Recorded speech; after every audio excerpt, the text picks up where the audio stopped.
How was that? How did you feel? How it's almost like Brahma was just praying it, and at the end of it, he got the creative power, right? But it's possible if we also say it with the same mentality.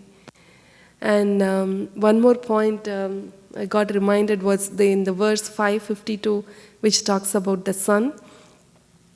So every day when we wake up and we go out, and for the first time we see the sun, we can tell that prayer, to the sun god.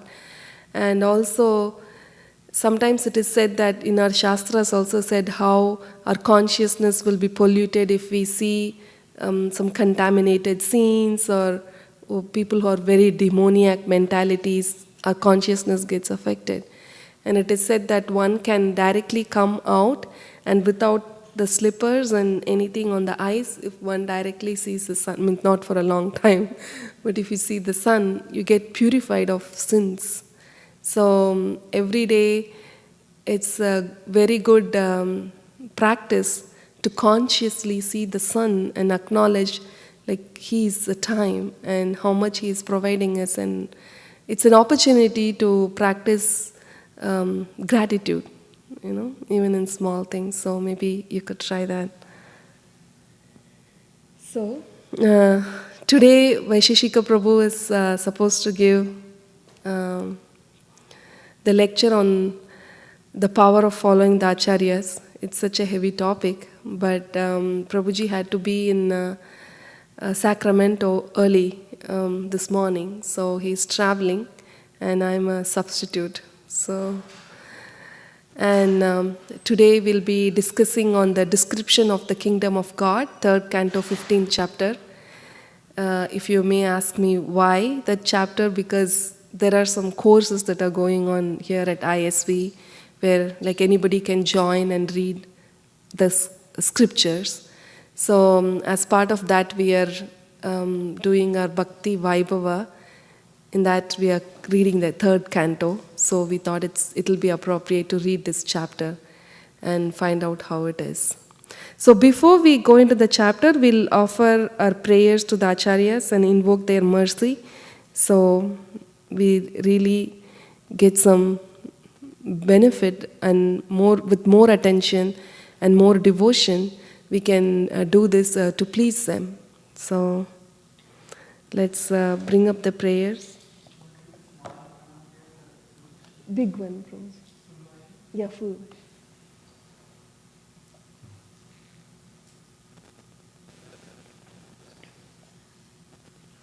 So when we say these pranam prayers, it has been made easy in this presentation.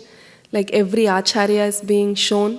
When we see that, we can really pray, because more than Krishna, his devotees are very merciful. So it's very rare to get an opportunity to be able to get this time to be in this place, and an opportunity. Our mind is cooperating with us to sit here and offer prayers to Krishna. So it's a miraculous thing. So let us use this opportunity by offering our obeisances to all our acharyas. Om Ajnanatimirandasya Jnananjana Shalakaya Chakshushrunmilitam Yena Tasmai Shri Gurave Namaha. Shri Chaitanya Manobishtam Stapitam Yena Bhutale Swayam Rupa Kadamayam Dadati Swapadantikam. Vandeham Shri Guru Shri Yuta Padakamalam Shri Gurun Vaishnavamscha Shri Rupam Sagrajatam Sahagana Raghunathanvitam Tam Sajivam Sadvaitam Savadutam Parijana Sahitam Krishna Chaitanya Devam Shri Radha Krishna Padan Sahagana Lalita Shri Vishakanvitamscha Nama Om Vishnu Padaya कृष्णप्रेष्ठाय भूतले श्रीमते भक्तिवेदांत स्वामिनिति नामिने। नमस्ते सरस्वती देवे गौरवाणी प्रचारिणे निर्विशेषा शून्यवादी पाश्चात्य देशतारिणे।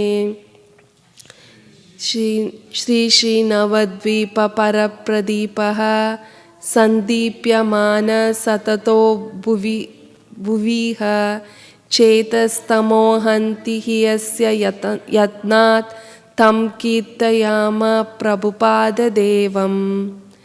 श्रीभक्तिसिद्धान्तप्रचोदितः श्रीव्यासाद्यकोशं कुशलं कृपालु सन्म्लेच्छ वाग्देशचयेदयस्तं कीर्तयाम प्रभुपाददेवम्।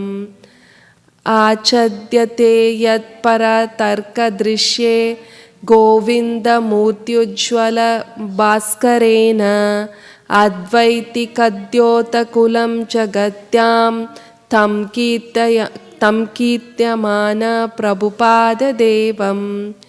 यस्यैव यत्नेन पुराणराजा गङ्गामलाकेशवकेलिहंसा सत्तोत्ररत्ना वहतीह लोके तं कीर्तयाम प्रभुपाददेवम्। श्रीराधिका कृष्णपदारविन्दे सहस्रहृत्सु शतमन्दिरेषु आरोपयद्यो मधुरे पृथिव्यां तं कीर्तयाम प्रभुपाददेवम्।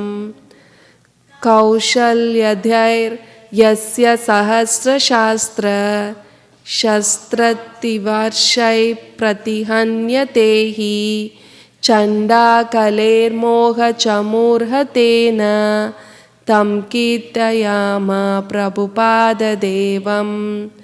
नानालसद्गौरशुद्धा प्रकाश फलाक्षितौ स्थापित एव येन कृष्णानुचिन्ता जनसङ्गवृक्षस्तं कीर्तयाम प्रभुपाददेवम्।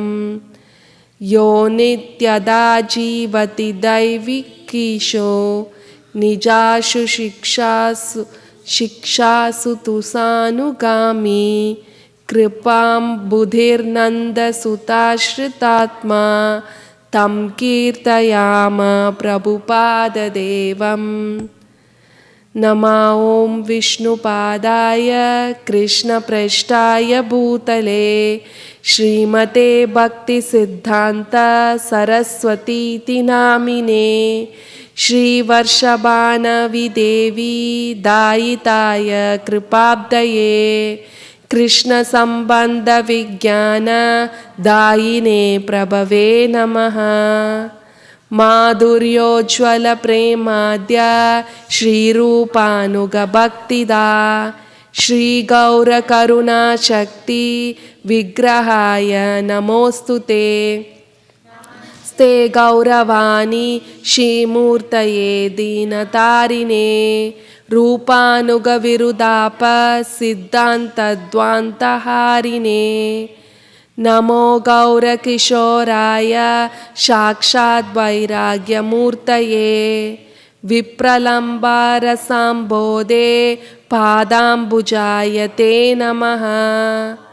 नमो भक्तिविनोदाय सच्चिदानन्दनामिने गौरशक्तिस्वरूपाय रूपानुगवराय ते गौराविर्भावभूमेष्वं निर्देष्टा सज्जनप्रियः वैष्णवा सार्वभौमा श्री जगन्नाथाय ते नमः। वाञ्छाकल्पतरुभ्यश्च कृपासिन्धुभ्य एव च पतितानां पावनेभ्यो वैष्णवेभ्यो नमो नमः। नमो महावदान्याय कृष्णप्रेमप्रदायते कृष्णाय कृष्णचैतन्य नामिने गौरत्विषे नमः। पंचतत्वात्मकं कृष्णं भक्तरूपस्वरूपकं भक्तावतारं भक्ताख्यं नमामि भक्तशक्तिकम्। हे कृष्णा करुणा सिंधो दीनबंधो जगत्पते गोपेशा गोपिका कांता राधा कांता नमोस्तुते। जयतां सुरतौ पंगोर मम मंद मतेर्गतिः मत्सर्वस्व पदाम्बोजौ शिशिराधा मदनमोहनौ दिव्याद्वृन्दारण्यकल्पद्रुमादः श्रीमद्रत्नागारसिंहासनस्थौ श्रीमद्राधाश्रीलगोविन्ददेवौ पृष्ठालिभिः सेव्यमानौ स्मरामि। श्रीमान् रासरसारम्भी वंशीवटतटस्थितः कर्षन् वेणुस्वनैर्गोपीर्गोपीनाथ श्रियेस्तु नः। तप्तकाञ्चन गौराङ्गी राधे वृन्दावनेश्वरी वृषभानुसुते देवी प्रणमामि हरिप्रिये।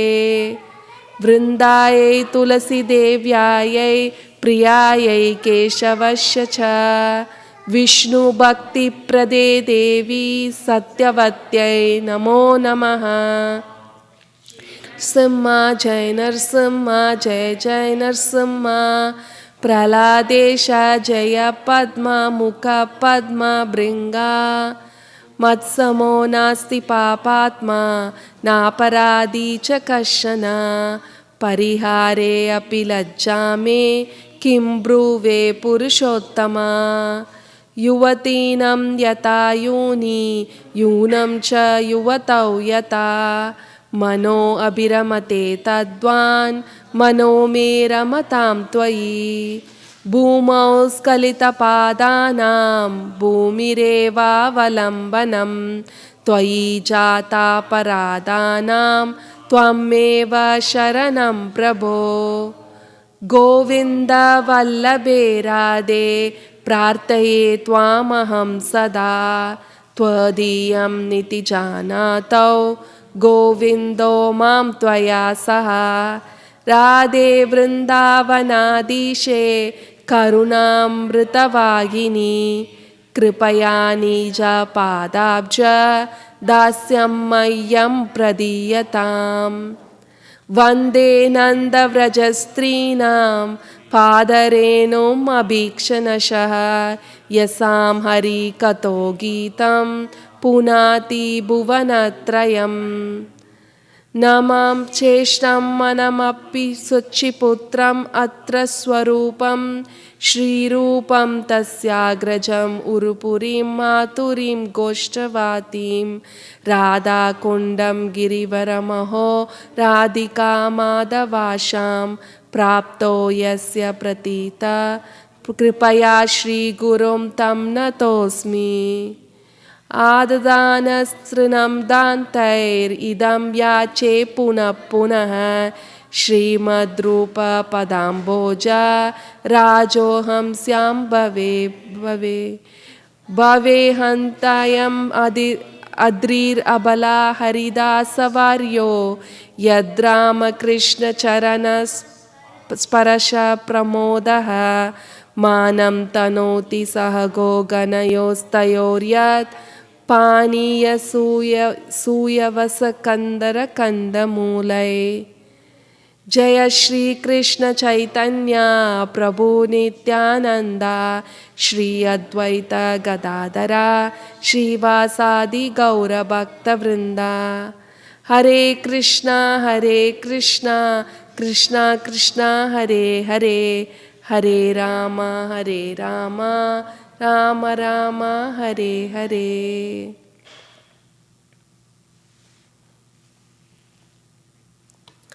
So we are starting with chapter 3rd canto, chapter 15.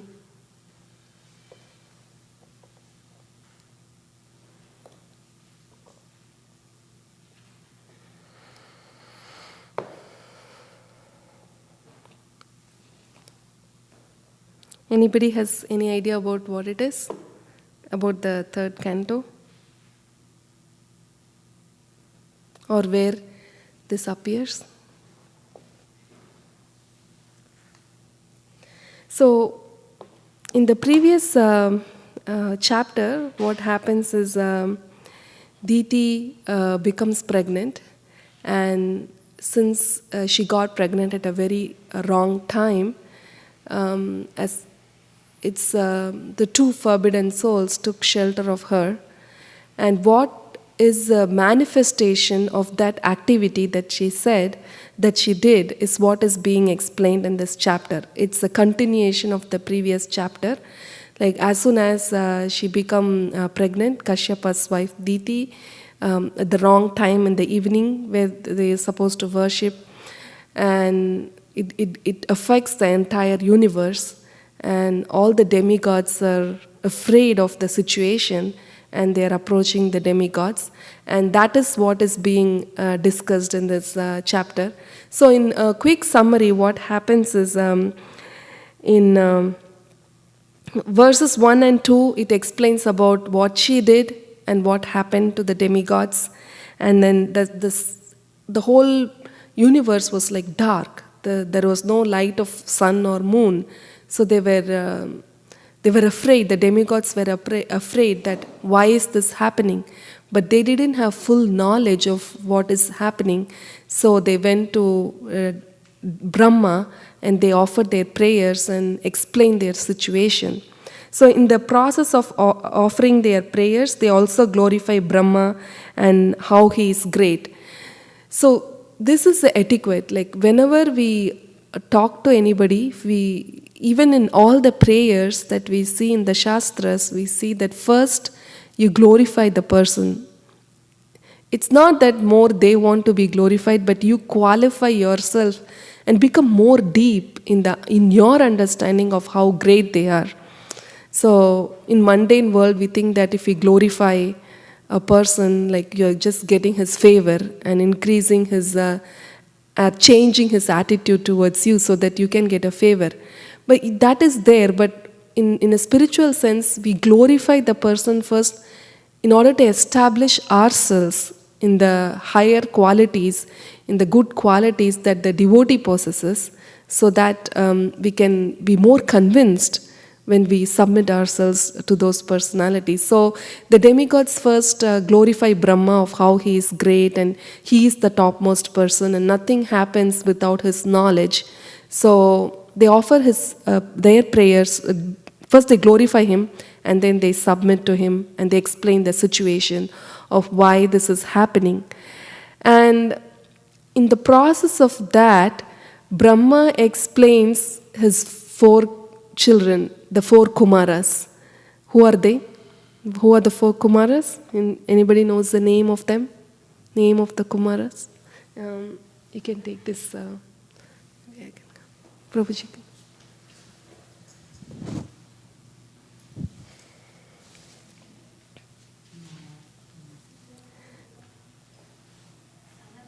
Sanak, Sanatan,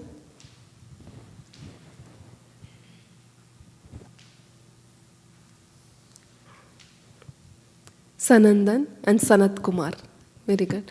Okay, so they are headed by Sanaka. So how old are they? Around 5 years, right? They wanted to be of the same age, but they are the oldest beings in this universe. But they prefer to remain children because the more you grow, all the tendencies of youth and old age comes into your consciousness, and they didn't want any of those, so they told Brahma that we want to remain as small children for eternity. So, but their knowledge is full, means they completely know about the personality of Godhead and they are very highly elevated souls. So Brahma, in the process of explaining why the universe is so dark and why the whole incident happened, in course of explaining that, Brahma starts to explain how the 4 Kumaras travel in the entire universe. they don't have any restrictions. Like how if you're born as an Indian, if you have to come to America, can you just come? It's very difficult. You can talk in the mic. We just came 2 days back, and the process has been on from 6 months, I guess. Yeah. I think it's very difficult to get into US and then Vaikunta. Yeah, very true. So it's So, but you see, because people think that what is the use of becoming spiritually conscious, or why spend so much time while I can make money? Like, why should I come here and sit in a class and hear about Krishna? What is the use of all that? But that is the real freedom. Because the Kumaras, if they want to come here, nobody can stop them. They can come because they are approved by the higher authority, the creator of the universe itself. So the Kumaras travel both in the material world and in the spiritual world, and it happens that they are entering into the spiritual world of Vaikunta. And while they are in the process of explaining that, Brahma explains how the Vaikunta planets look. Okay.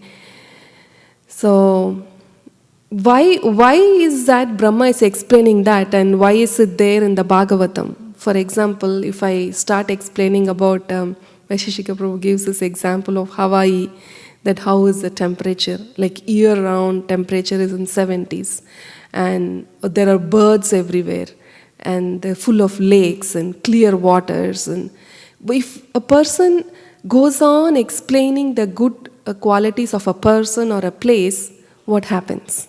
What happens to the hearer?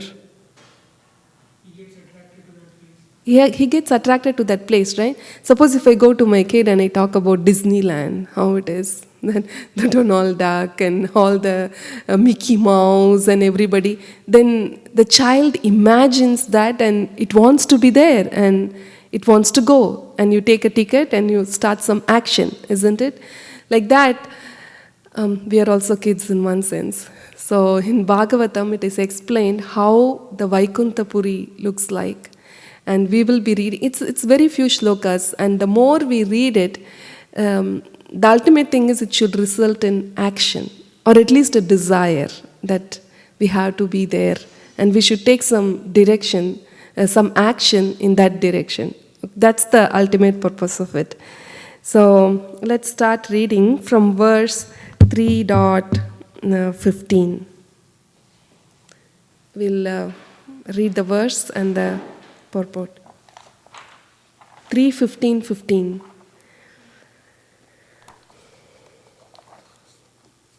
Is it there? Yes.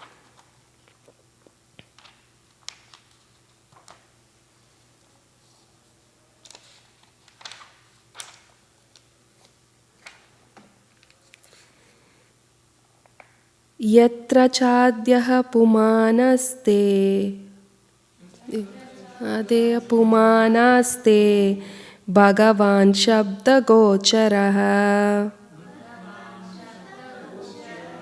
Sattvam Vishtabhya Virajam Swanam no Mridayan Vrishaha Mridayan Vishaha. Yatra in the Vaikunta planets,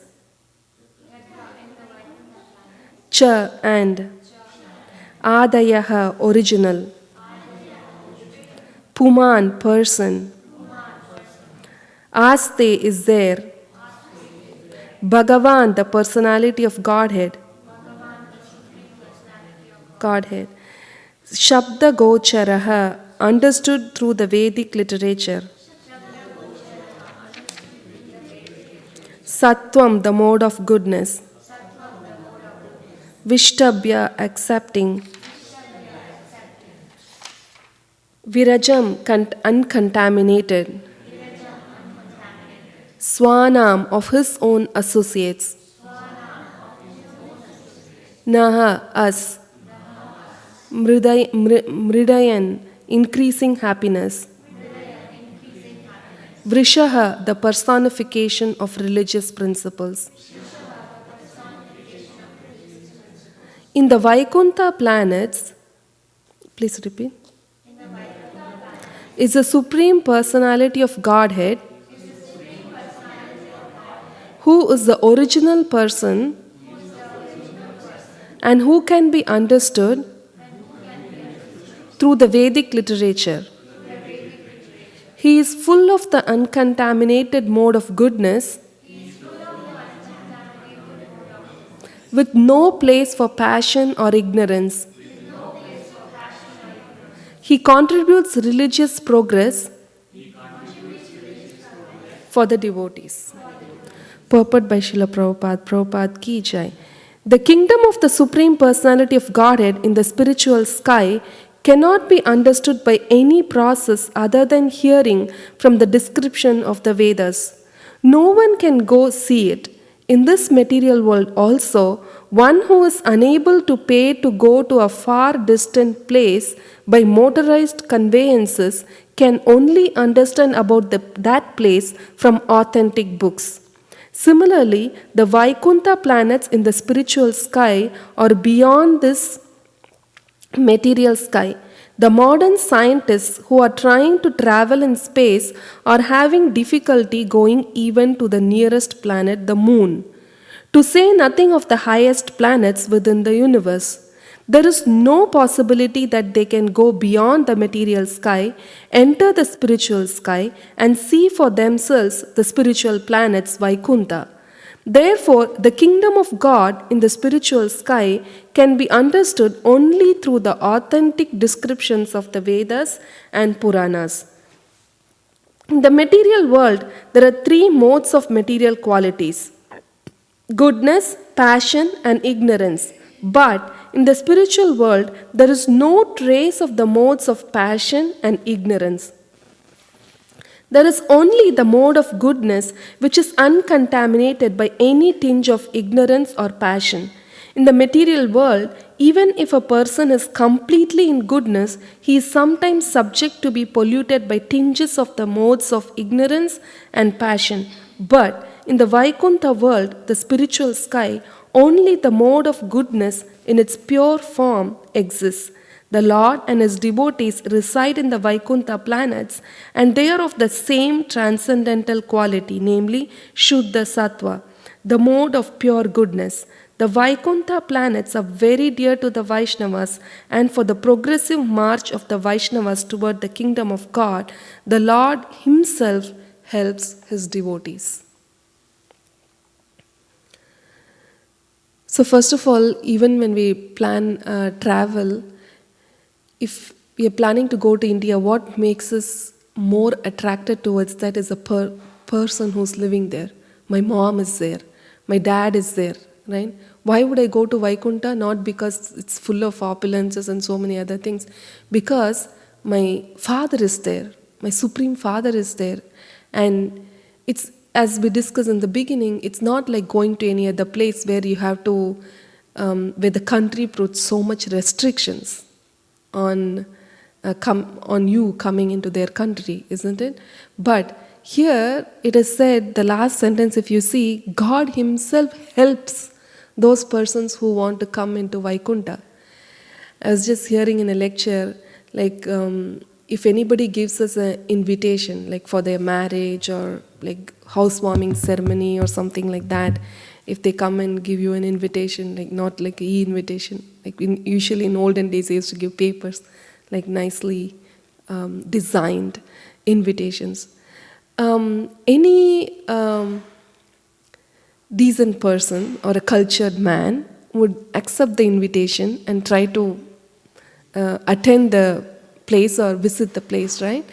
But if we see in Bhagavad Gita, Krishna says again and again that forget about all religion and surrender unto me and please come back to me. It's an open invitation and it has been there for how many years now? Millions and millions of years, but at least 5,000 years in the history. But nobody pays attention to it. Why is that? Have you ever thought of that? Why is it that we don't, first of all, even acknowledge that it's an invitation and we don't even feel like going there? Why is it that? Okay, yeah, that's one reason. But we don't even acknowledge that there is an invitation to go there, isn't it? Actually, what I understand is surrendering is like killing your ego. Like if you Yes. have a ego, you won't be able to surrender, because ego means like you are like you are a very small thing, and you surrender to a person who is who has more qualities and opulences than you.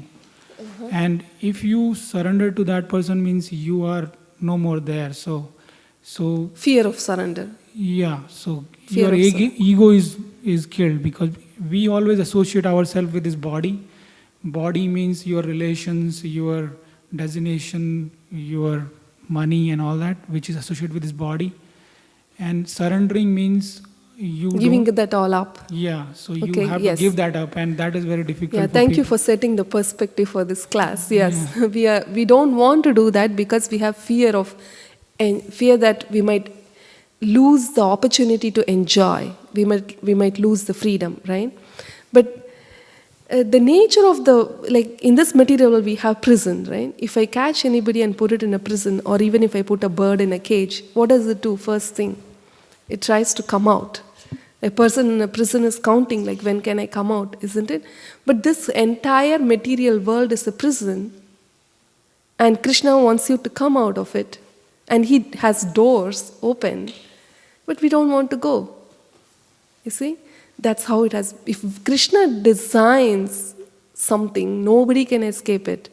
As Prabhuji said, without his mercy and surrendering to him. So you understand that we are thinking that we might lose our family, I might lose my daughter or whomever we love here, we may not have it in the spiritual world. And there is this fear of losing this loving connections and the sensual enjoyments that we have here. But in the forthcoming shlokas, we'll understand whether that's true or not. And then we can decide. Okay? Let's go to the next shloka.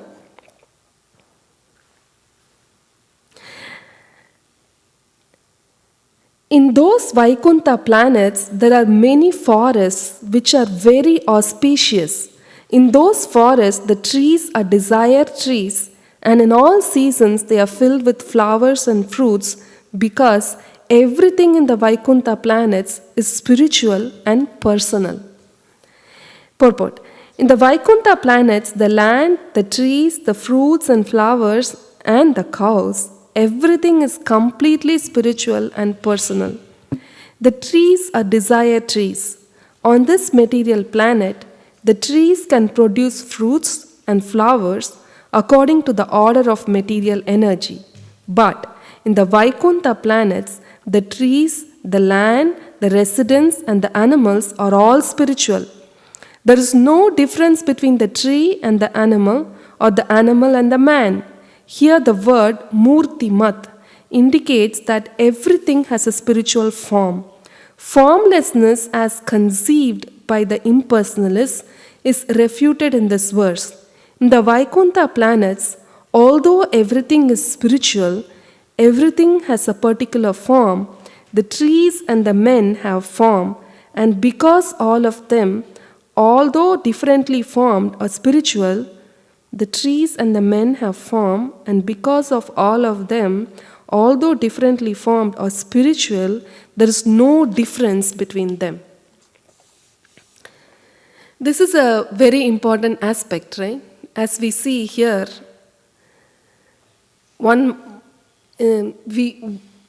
every human being likes to go for a beautiful garden with full of fountains, and that's why Hawaii is so famous, isn't it? But we see that in spiritual world everything is there, but they are all personal and spiritual. Because there is also in the material world, if we say that, suppose if you start describing a place, suppose a cubicle or an office, and if I say that, oh, there is no chairs, there is no computers, there is no this or that, and then you start, when I say there is nothing, we equate it according to a consciousness to that it doesn't exist, isn't it? Then we feel that, okay, if this is not, then every time I say that an item is not there, we try to remove it from whatever description we are making, and it feels like we are creating a vacuum, right? And then people think that, oh, in Vaikuntha there is no this, there is no plant, there is no tree, there is nothing. So maybe it's all full vacuum. It's there is no variegatedness. But from what we see here, it is all there, but it's just there. It's not in the material sense. They don't have the material qualities, but they are manifested in full spiritual potencies.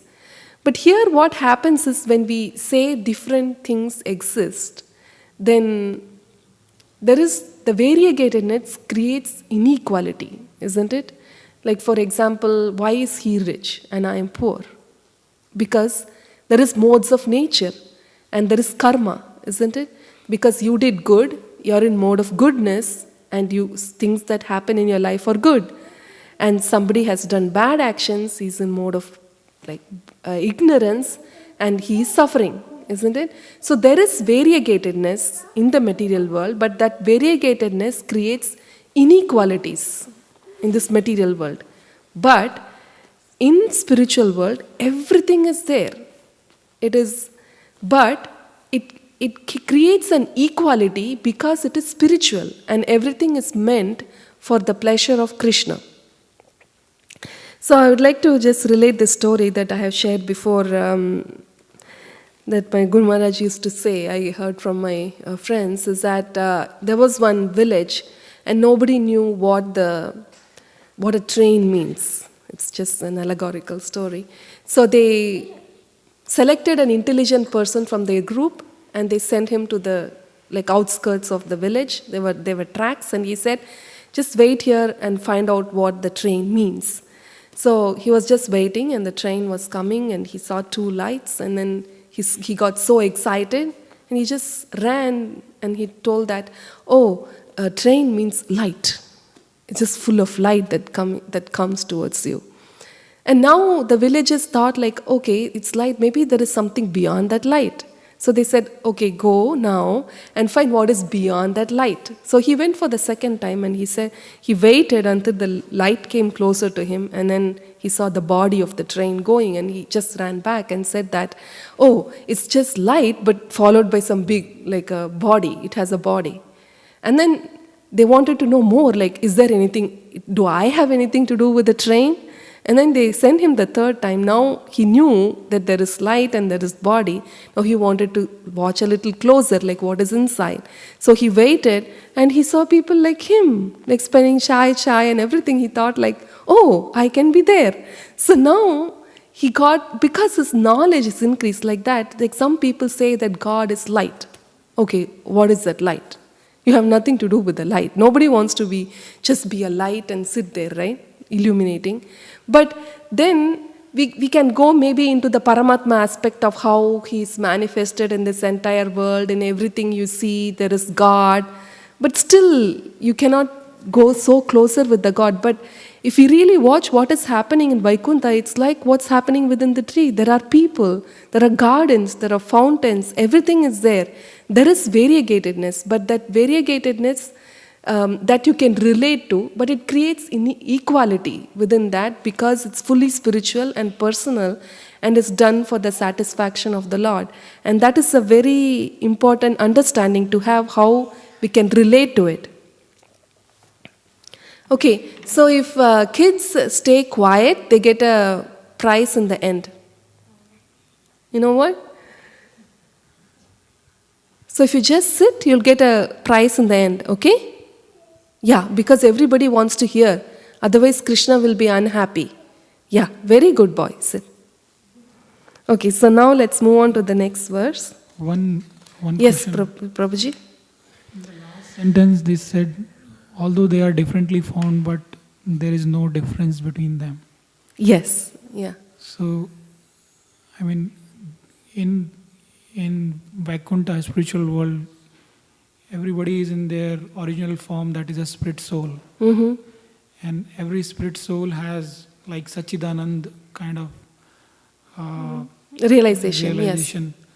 So they have like all the same quality and blissful, and so in what way they are different? Is like the way they are formed, or like one is a tree, other is a fountain, and somebody is like a cow. In that way they are different, and since they are all split souls, that's why they are same.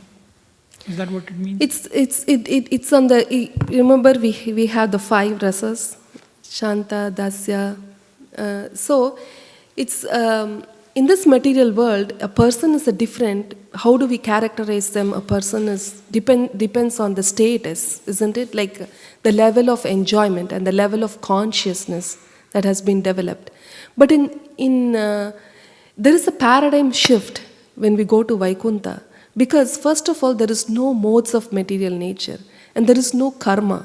So you cannot categorize them, something is high or something is low. Because in this world, what happens is we think that the gopis are really, of course their realization is high, and then we think that the cat is like small, isn't it? But because we put our material understanding into that. So can I change from this rasa, Santa rasa, to Dasya ras or something like that? Because we think there is a higher and lower level from the material sense. But what happens in Vaikuntha is depending on the way in which you give pleasure to Krishna. That's what is the difference. A cat, by saying meow meow, Krishna might be pleased, but he might have the same pleasure by hearing the songs of the gopis or the demigods or whoever it is, right? So the variation is not based on your ability to like how big you are or how small you are, but it really depends on the pleasure that Krishna gets. And also from the perspective, the amount of happiness that a cat gets and the amount of happiness that an exalted soul gets in the spiritual world is the same. That's why there is no question of can I change rasa, because everybody is equal in that sense. In that sense, they are full. You won't feel like, oh, I am a cat, when will I become a gopi? That thought is not there, because you're completely satisfied, because you're not worried about satisfaction of your senses, but you're worried about the satisfaction of Krishna's senses. So by whatever, there is no sense gratification. So in whatever way you satisfy Krishna, you're completely fully satisfied. So in that sense there is equality, but in the way in which you do stuff is what makes the difference, the variegatedness. Yes. So this in this world we especially we have cats and different animals. So they are based on whatever we think it's karma, based on karma or different modes of nature, right? So in spiritual world, what is the meaning of animal? So why? So is a different spiritual animal or a material?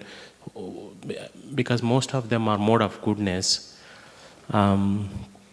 Is there any karma or there is no karma, because as we said in the first verse, I know there is no karma. What is the animal significance and why there are different forms there? Okay, the different forms are there to give pleasure to Krishna, because as you say, if there are no form and everything is one, then it's a concept of shunyavad. And nothing stops it. Inactivity is not the end of it. Beyond liberation, understanding that you are not the material body, there is action. But the action in a real sense, real spiritual sense. So that is what is there. So when you think, it is said in the scriptures that Vaisheshika Prabhu also gives this example of how there are embassies, right? If you go to an American embassy in India, the moment you enter into the embassy, outside it may be like we know how the roads are and so many things, right? But when you enter into the American embassy, things are clean and the water is from America. You get a feel of how America will be. the cleanliness and the organization and everything, the how people act and like that. It is said that the dharmas that are here is a replica of the Vaikuntha, like how Vrindavan is, even though we cannot see it, we see it from mundane sense. So if we read in the scriptures, what are all the activities that Krishna does when he comes here in Vrindavan? He interacts with cows, he has dogs and parrots and so many animals are there. But why are they there? They are there to give pleasure to Krishna. Like, why is it Krishna wants the animals to give him happiness? It's not that Krishna wants some animal to sing for him to be happy. But we know that Krishna is Atma Rama, right? He is completely satisfied. But because the living entities want to satisfy Krishna in that way, eternally, you cannot say why. But some souls want to serve Krishna in that way eternally. So Krishna creates an opportunity for that soul to do that. And so whatever is there in the Vrindavan, whatever Leela, whatever we hear, is there and is happening in the spiritual world. In fact, they all descended from the spiritual world into the material world when Vrindavan was manifested, right? So it's all the intention and the attitude is what makes the difference. So even in living in the material world, if our consciousness is completely like pleasing Krishna and you don't have any concept of sense gratification and all you are concerned about is satisfying Krishna, then it's Vaikuntha, because Prabhupada said every ISKCON temple in the world is Vaikuntha. But when can you imagine, like when you go into Disney World, you see all the characters and everything happening, animated, like that. Every ISKCON temple, if you go, there is a deity, there is Krishna, and everything that's happening is animated, like how it happens in the spiritual world. But we may not see it like that, but it's the consciousness, because every devotee who is there in the temple and who serves in the temple has a consciousness that I am doing it for the pleasure of the deities, of Radha Madan Mohan. And that consciousness is what is Vaikuntha. And when one develops that consciousness, then without dying, one lives in Vaikuntha, isn't it? That's what all the Goswamis did. So, and I'm just saying this from the human being perspective. Same thing applies to all living beings, actually. The trees, the animals, and everything. And even the so-called stone that we think that doesn't have a living water. We say that they don't have consciousness. But in spiritual world, they all have consciousness. And they are there to please Krishna. So that is the perspective. Like they are there, but they want to serve Krishna in that way, and Krishna facilitates that. I guess I can add it to that. So if you actually understand in Golok Vrindavan, the way it has been made, said Narottam Das Thakur, his only job is to, Narottam Das Goswami, so his only job is to heat up the milk for Krishna. That's his only job. He doesn't need to become any gopi. He's Manjari. That's his only job. And that's an eternal job. That's the way grass is there. So the only job for grass is that Krishna should keep the feet on the grass. And grass is satisfied. So what Narottam Das Thakur, who is a Manjari in Golok Vrindavan, is getting a pleasure of just heating up the milk for Radha and Krishna. Grass is getting the same pleasure. That's what Mataji is trying to say, if I'm not wrong. Exactly. In the same manner, there is no inferiority or superiority that somebody is an animal. Because as, for example, I heard this in one of the lectures, that you see, we have sugar.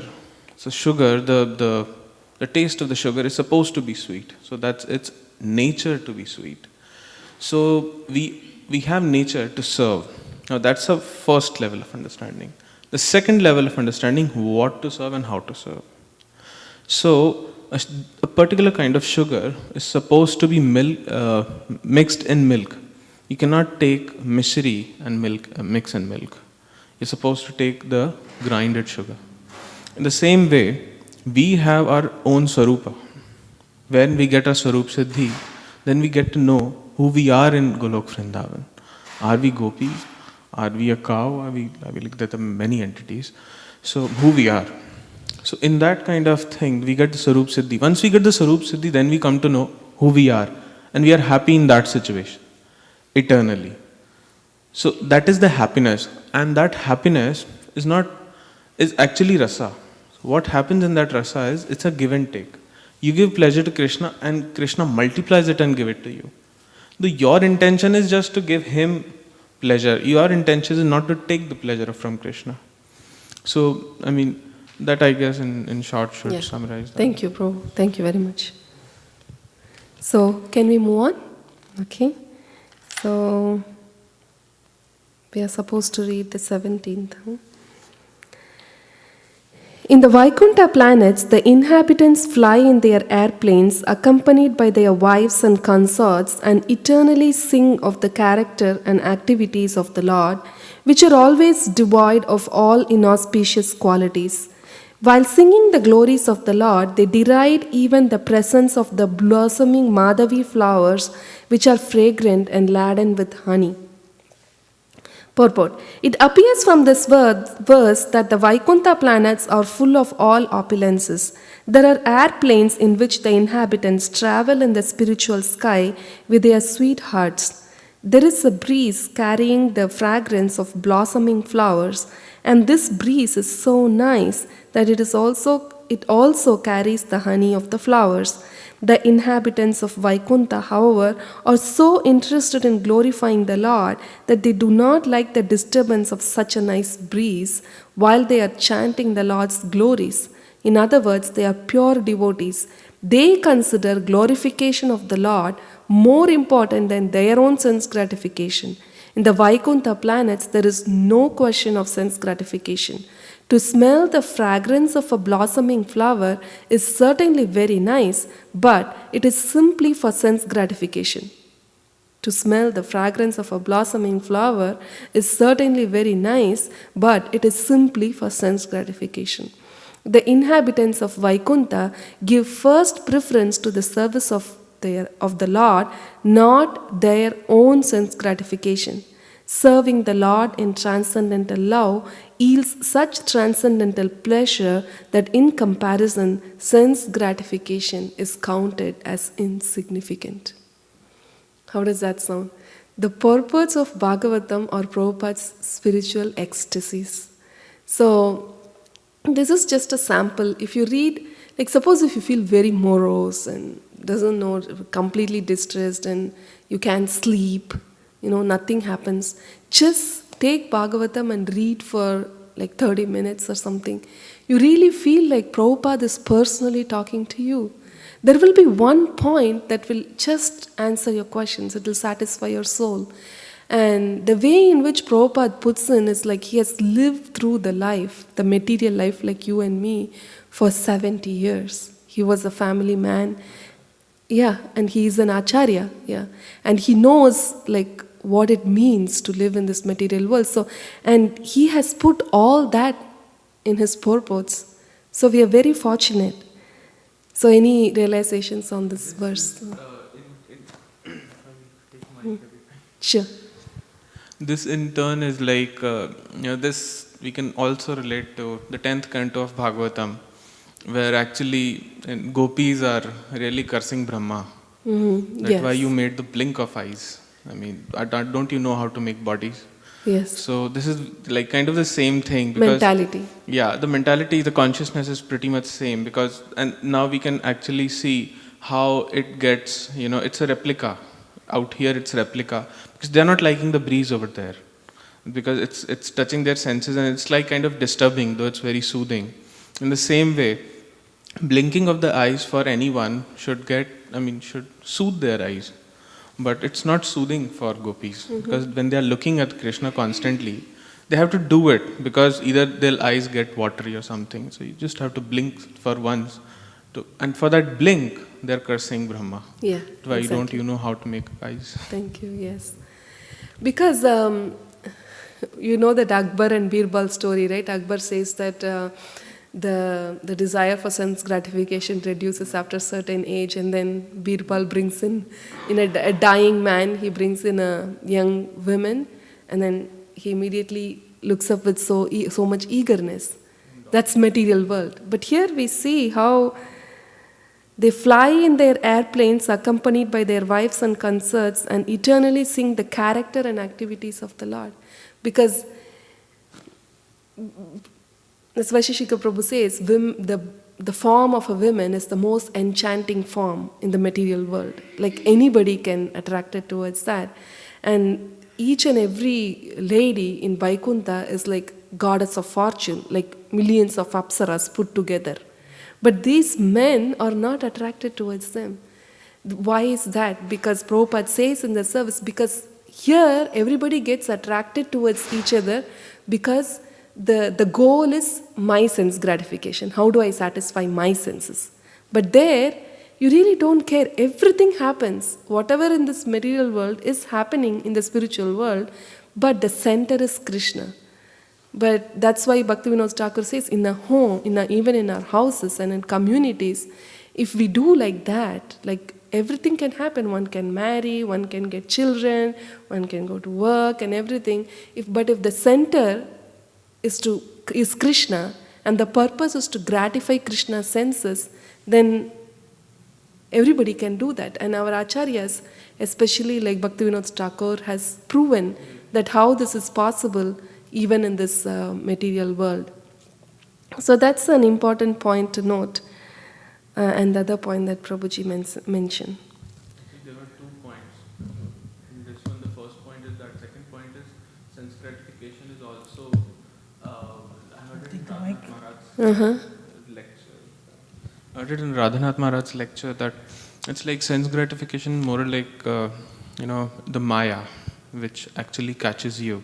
That, there is something good, there's something better in this material world. Please come to me, please come to me. So it's like the crocodile which catched the foot of Gajendra. And as it was for millions of celestial years, it actually caught hold of it. So what we think sometime is that this catch of Gajendra, the crocodile, it's going to end someday because we try to fight and we try to fight for so long years. And then we think that someday Maya will actually come down, my sense gratification will come down like the way Akbar thought and the Birbal corrected him. So that is what our crocodile mentality, our initial Gajendra mentality is that, Maya has caught me, but let me try to put my own efforts to, encounter Maya and I'll get out of Maya somehow.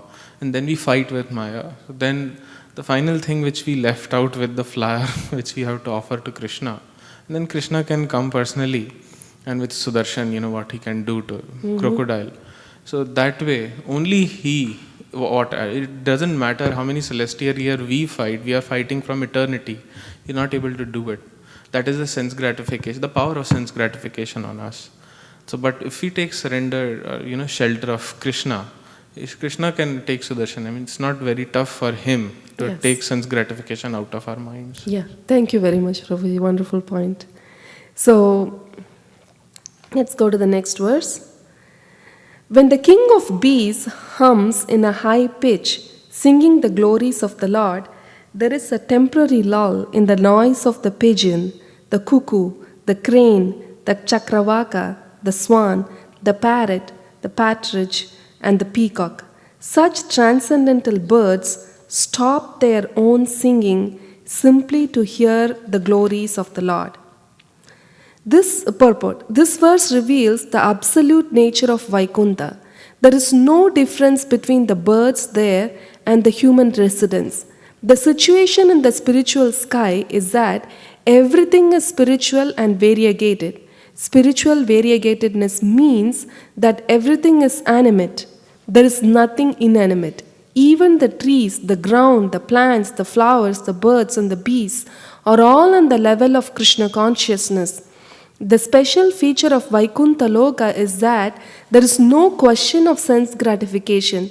In the material world, even an ass enjoys a supreme sound vibration, but in the Vaikuntha, such nice birds as the peacock, the chakravaka, and the cuckoo prefer to hear the vibration of the glories of the Lord from the bees. The principle of devotional service, beginning with hearing and chanting, are very prominent in the Vaikuntha world.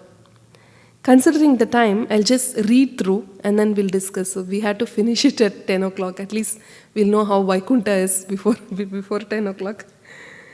Although flowering plants like the mandara, kunda, kurabaka, utpala, champaka, arna, punnaga, naga keshara, bakula, lily, and parijata are full of transcendental fragrance, they are still conscious of the austerities performed by Tulasi, for Tulasi is given special preference by the Lord, who garlands himself with Tulasi leaves. The importance of Tulsi leaves is very clearly mentioned here. Tulsi plants and their leaves are very important in devotional service. Devotees are recommended to water the Tulasi tree every day and collect the leaves to worship the Lord. One time, an atheistic Swami remarked, "What is the use of watering the Tulasi plant? It is better to water eggplant. By watering the eggplant, one can get some fruits. But what is the use of watering the Tulasi?" These foolish creatures, unacquainted with devotional service, sometimes play havoc with the education of people in general. The most important thing about the spiritual world is that there is no envy among the devotees there. This is true even among the flowers, which are all conscious of the greatness of Tulasi. In the Vaikuntha world entered by the four Kumaras, even the birds and flowers are conscious of service to the Lord. Moving on. The inhabitants of the Vaikuntha travel in their airplanes made of lapis lazuli, emerald, and gold. Although crowded by their consorts who have large hips and beautiful smiling faces, they cannot be stimulated to passion by their mirth and beautiful charms. Purport.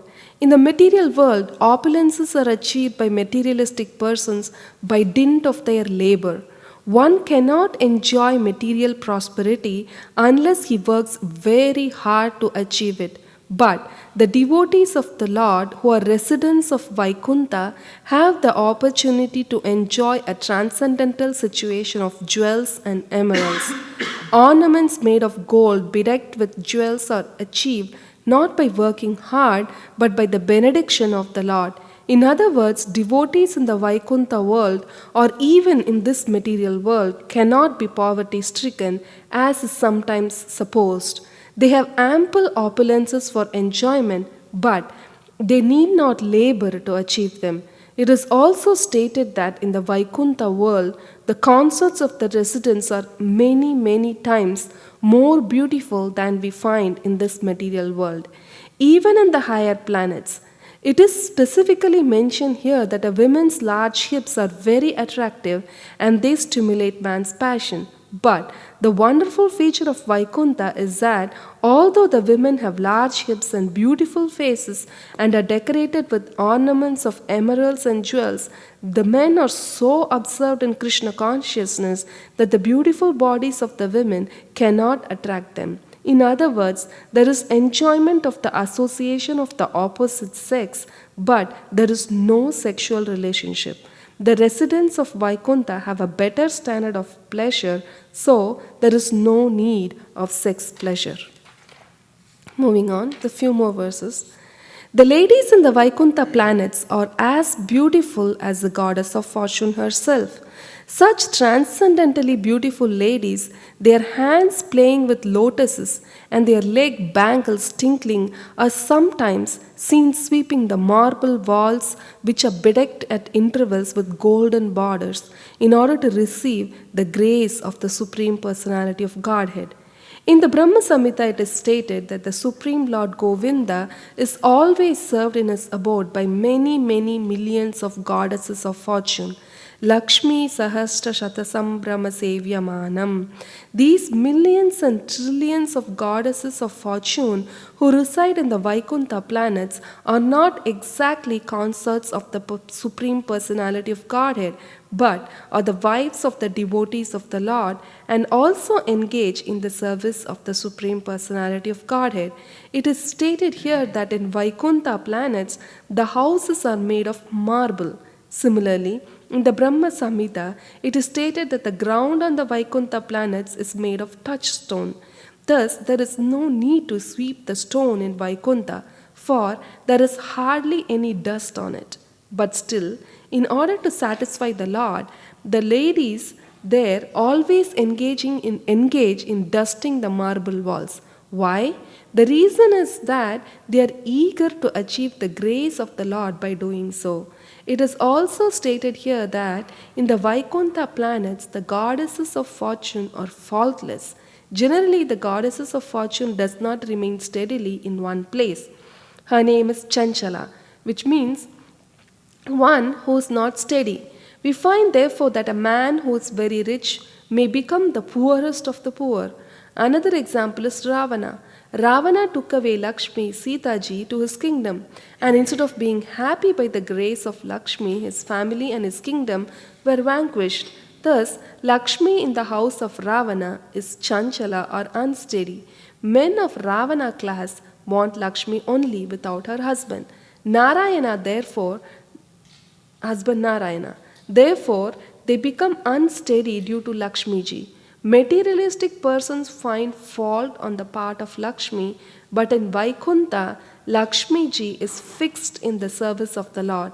In spite of her being the goddess of fortune, she cannot be happy without the grace of the Lord. Even the goddess of fortune needs the Lord's grace in order to be happy. Yet, in the material world, even Brahma, the highest created being, seeks the favor of Lakshmi for happiness. 3 more verses, we'll just read through the translations. The goddess of fortune worship the Lord in their own gardens by offering tulsi leaves on the coral paved banks of the transcendental reservoirs of water. While offering worship to the Lord, they can see on the water the reflection of their beautiful faces with raised noses, and it appears that they have become more beautiful because of the Lord's kissing their faces. Verse 23.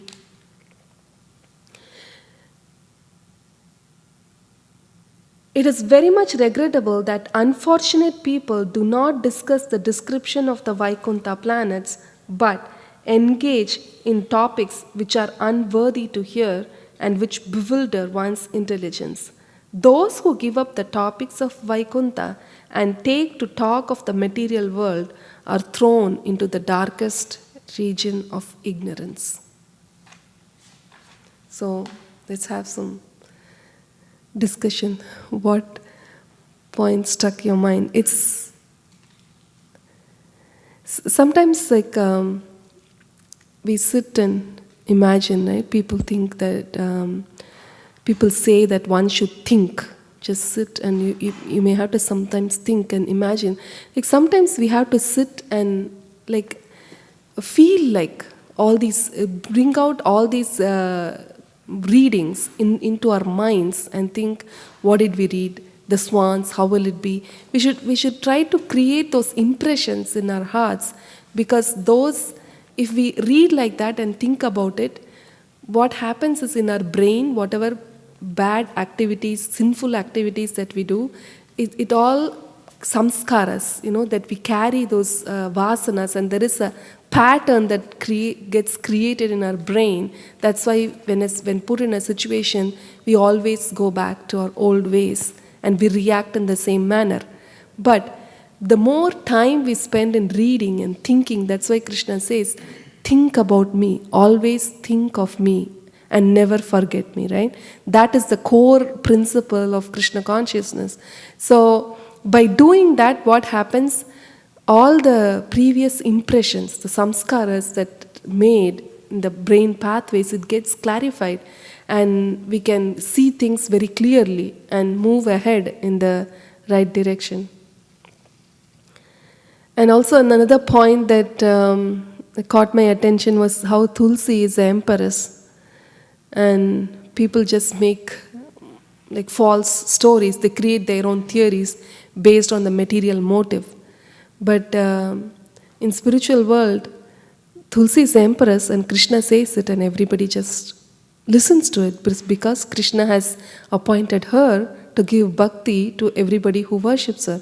There is no question about it. But in the temple or anywhere in the material world, if somebody is glorified, we just think that, oh, why is she? How did she get to that position? How can I become like that? You know, either we become very envious and want to put that person down. If we are very active person, you know, if we are very active, then we think that, oh, she cannot be in the first place. She cannot be glorified. I have to be glorified. How will I establish myself? Everywhere, that's the consciousness. But if we are a little passive, we think that, oh, no matter how much I do, she always will do better. Why should I even do? You know, the distress. So if we are active, then we want to just destroy the person. If we are passive, we destroy ourselves. Either way, we'll destroy ourselves. Like we stop acting with our fullest.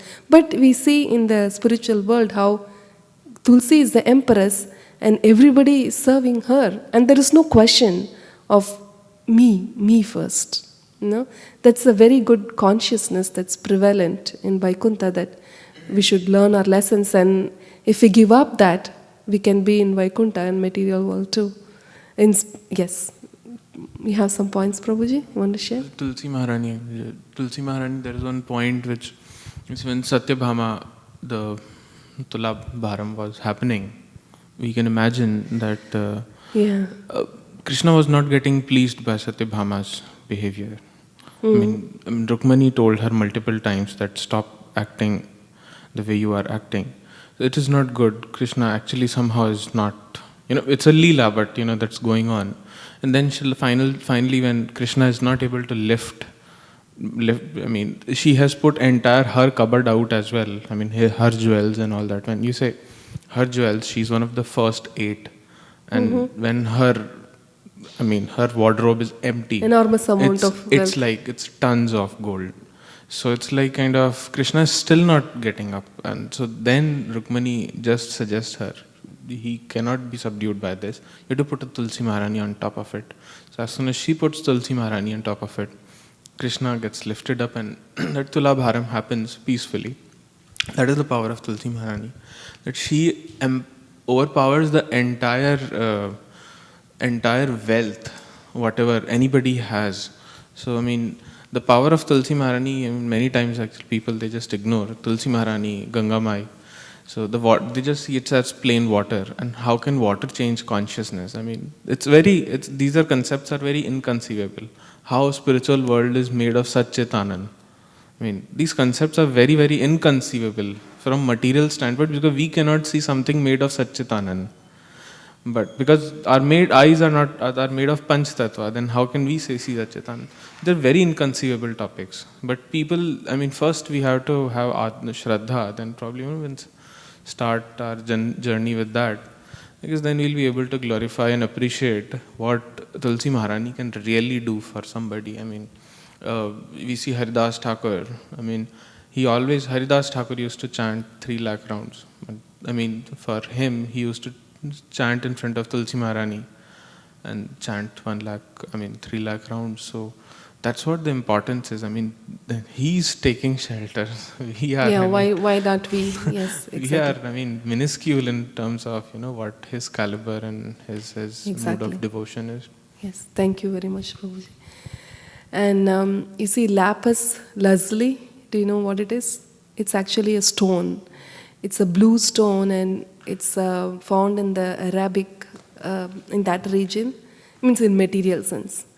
And when you polish it, it shines in different shades. So all these emeralds and stones and everything, lapis lazuli and everything, it's all like fully conscious in the spiritual world. Okay, and airplanes are made of that.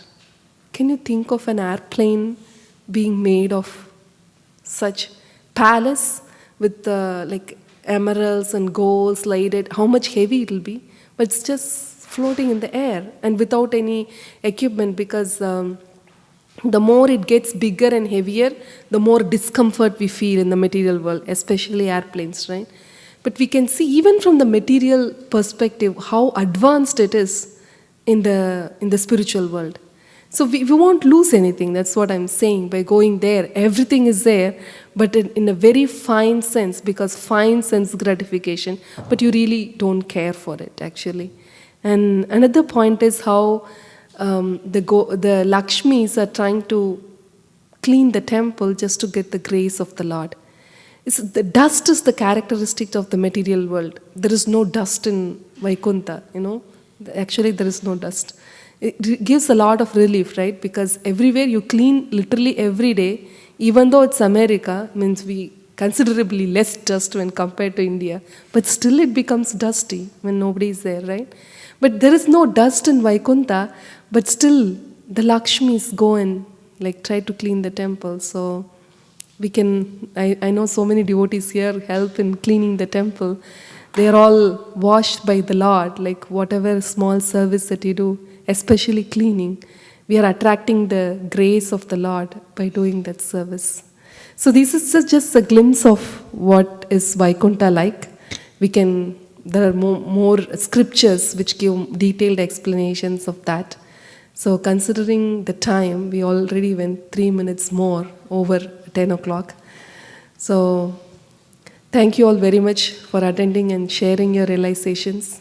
And I sincerely beg you that I also imbibe these instructions and try to practice in my own life. Thank you. Hare Krishna.